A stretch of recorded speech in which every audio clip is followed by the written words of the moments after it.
Hello everyone, अगर आपने इस सीरीज़ के पिछले एपिसोड्स को नहीं देखा है सो आई सजेस्ट के पहले आप उन्हें देख लें एंड मेरे चैनल को सब्सक्राइब करें। एंड अगर आपको मेरी वीडियो अच्छी लगे देन प्लीज़ लाइक करेगा।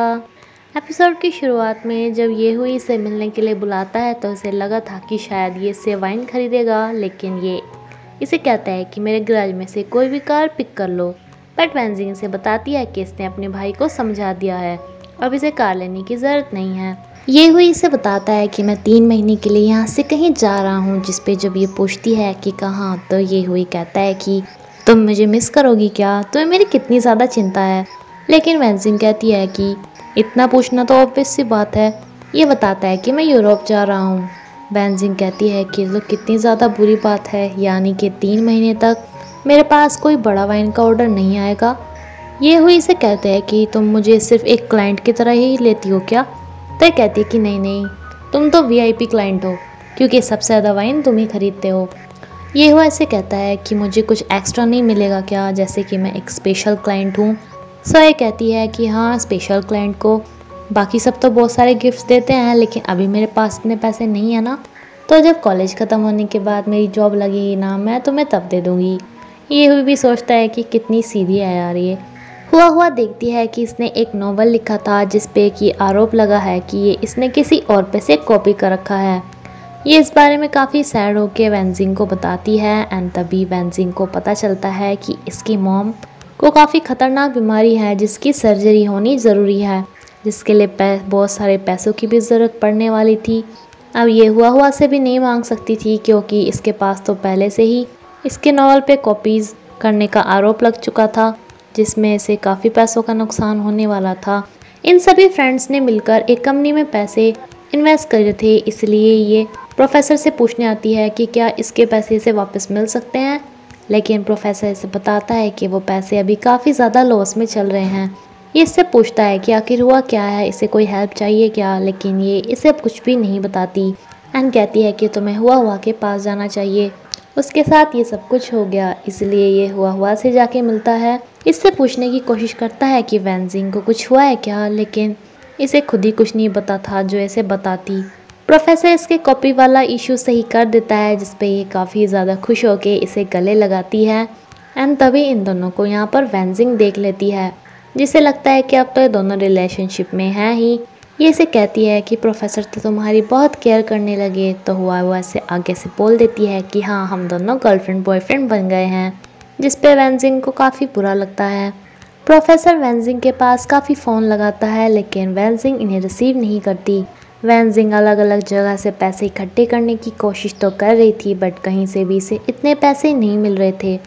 हुआ इसे भी बताती है कि अब तो प्रोफेसर मेरी बहुत केयर करने लगा, उसने ही मुझे कॉपीराइट वाले इशू से छुटकारा दिलाया। एंड तुम्हारे ये हुई का क्या हालचाल है। ये इसे बताती है कि वो तो वेंजिंग के पीछे ही पागल हुए जा रहा है।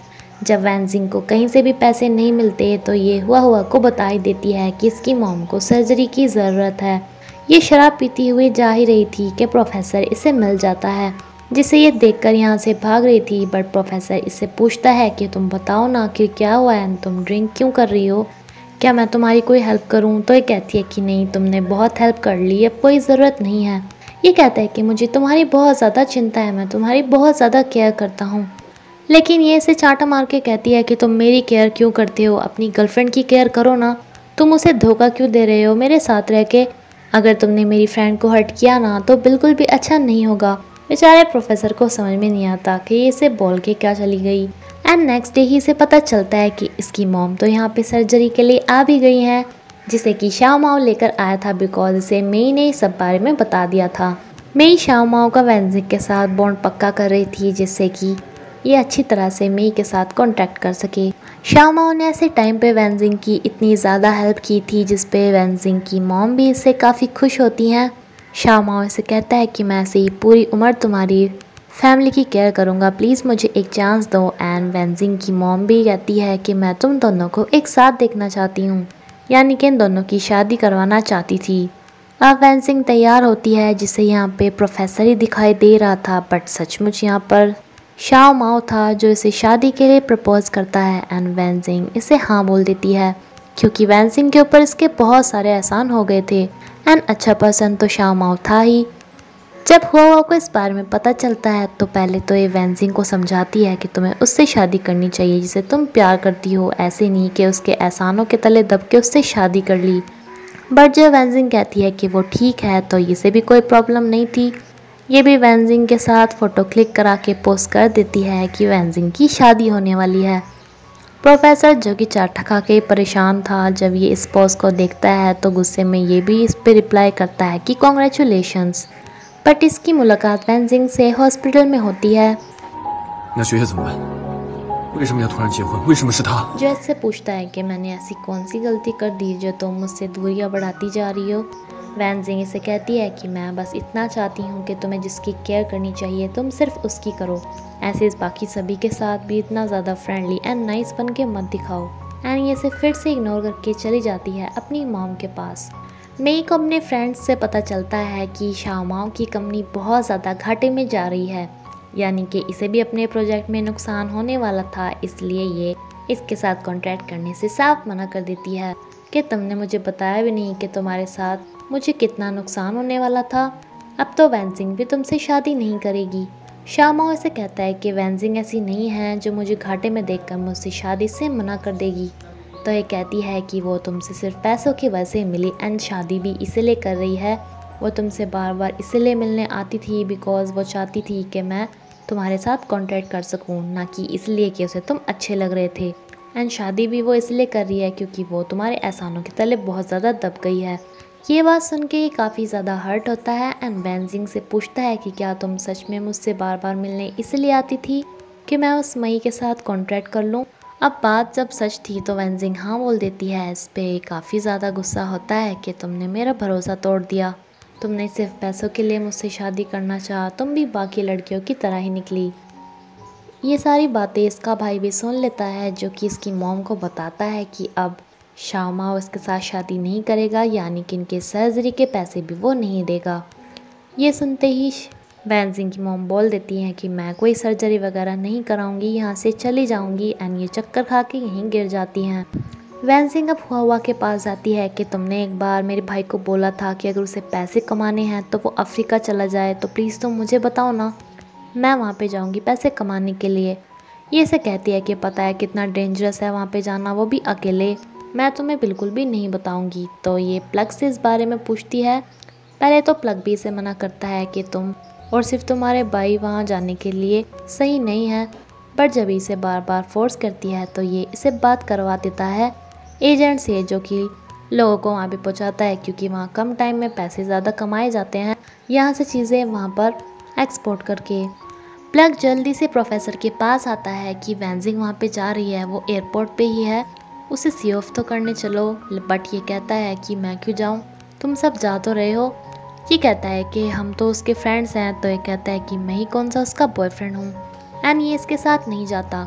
लेकिन ये वैनजिंग के इस एजेंट से बात कर लेता है कि उसे वहाँ पे कोई भी दिक्कत नहीं होनी चाहिए एंड इसको उसका पूरा ध्यान रखना होगा। ऐसे ही 2-3 महीने अफ्रीका में बीत जाते हैं, जिसके बाद वैनजिंग का भाई वापस आके सबसे पहले शाओमाओ के वो पैसे लौटाता है जब इनके गांव में इनका घर गिर गया था। एंड शाओमाओ ने वैनजिंग को पैसे दिए थे, साथ में वो वेडिंग रिंग भी थी जो इसने वैनजिंग को दी थी। अब इसे पता चलता है कि वैनजिंग इसके पास पैसों के लिए नहीं थी, ना ही वो लालची थी। एंड इसे काफ़ी ज़्यादा गिल्टी फील होता है। वैनजिंग का भाई वैनजिंग से 2-3 दिन पहले ही वापस आ गया था एंड जैसे कि 2-3 महीने हो गए थे तो अब ये हुई भी वापस आता है। रिची के आते ही इससे पूछता है कि वैनजिंग कैसी है एंड वो कहाँ पे है।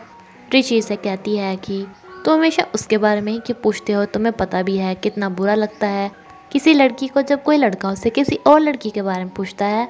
ये हुई से कहता है कि तुम लड़की थोड़ी ना हो, जिस पे और ज़्यादा गुस्सा हो जाती है। ये हुई इसे किसी तरह मनाता है एंड ये से बताती है कि वो एयरपोर्ट से आने ही वाली होगी, जो कि अफ्रीका जा रही थी।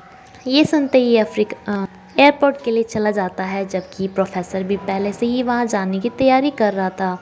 लेकिन सबसे पहले यहाँ पे शाओमाओ पहुँचता है, जो इसे कहता है कि चलो मैं तुम्हें घर छोड़ दूँ, बट ये इसे मना कर देती है। ये इसे कहता है कि सॉरी, उस दिन मेरा दिमाग ख़राब हो गया था जो मैंने तुम्हें ऐसी ऐसी बातें बोल दी, पर मैं तुमसे ही शादी करना चाहता हूँ, प्लीज़ मुझे एक और चांस दे दो। लेकिन वैनजिंग इसे साफ मना कर देती है।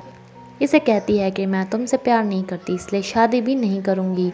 ये फिर भी इसके पीछे ही हो रहा था। तभी ये हुई इसे आके कहता है कि जब वो मना कर रही है तो क्यों उसके सर हो रहे हो, वो तुम्हें हाँ नहीं बोलेगी बिकॉज अब ये मेरी गर्लफ्रेंड है।